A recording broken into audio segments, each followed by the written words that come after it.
காலை நேர சிந்தனை. பிள்ளைகளின் மனதில் நேர்மறை சிந்தனைகளை மட்டும் விதையுங்கள். ஒரு சிறுவனுக்கு தப்பு பண்ணா சாமி கண்ணை குத்திடும் என்று சொல்லிக் கொடுக்கப்படுகிறது. அது உண்மையா பொய்யா என கண்டுபிடிக்க வேண்டும் என்ற ஆர்வம் அந்த சிறுவனுக்கு வருகிறது.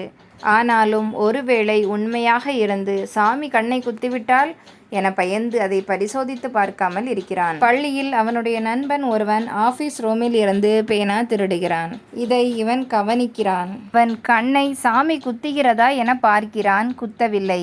வீட்டில் போய் ஏன் குத்தவில்லை என்று கேட்கிறான். உடனே குத்தலனாலும் கொஞ்ச நாள் கழிச்சு குத்திடும் என்று பதில் கிடைக்க கொஞ்ச நாளைக்கு அவனை பின்தொடர்ந்து பார்க்கிறான்.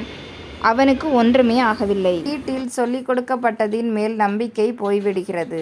அவனைப் போல் இவனுக்கும் பேனா எடுக்க வேண்டும் என்ற ஆசை வருகிறது. அதேபோல் ஆபீஸ் ரூமில் இருந்து பேனா திருடுகிறான்.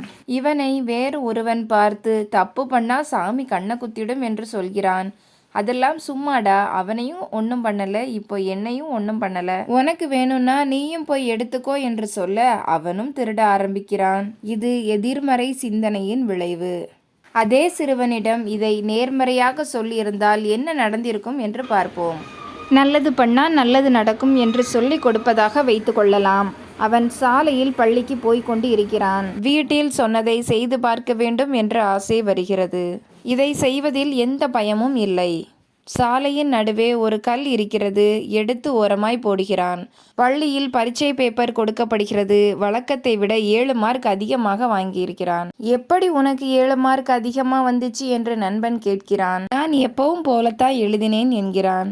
பிறகு யோசித்து காலையில் ஒரு நல்லது பண்ணேன், ஒருவேளை அதனால மார்க் அதிகமாக கிடைச்சிருக்கும் என்று சொல்கிறான். அவனும் கூட நம்புகிறான். அவன் அடுத்த நாள் ஏதாவது நல்லது செய்ய வேண்டும் என்று சாலையில் கல் இருக்கிறதா என்று தேடுகிறான். அப்படி எதுவும் இல்லை. சாலை ஓரத்தில் ஒரு நாய்க்குட்டி விளையாடி கொண்டிருக்கிறது. அதனிடம் போய் தன் பாக்கெட்டில் இருந்த பிஸ்கட்டை போடுகிறான். அடுத்த நாள் எதேச்சையாக சாலையில் 1 ரூபாய் கிடைக்கிறது.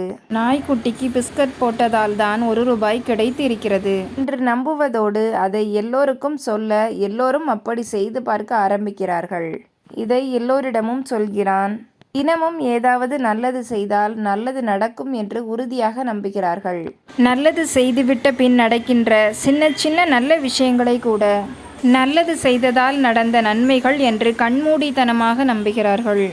தொடர்ந்து நல்லது செய்வதை பழக்கமாக்கி கொள்கிறார்கள். மற்றவர்களுக்கும் நல்லது செய்வதை அவர்களை அறியாமல் பரப்பி விடுகிறார்கள். இது நேர்மறை சிந்தனை.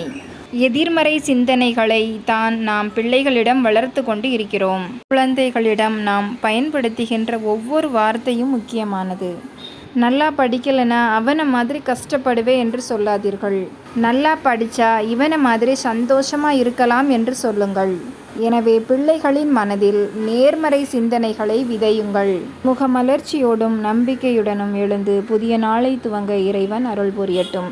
நல்லதே நினைப்போம், நல்லதே நடக்கும். நல்ல எண்ணங்களுடன் இன்றைய நாளை தொடங்குவோம். இந்த நாள் இனிய நாளாகட்டும். வாழ்க வளமுடன். நன்றி.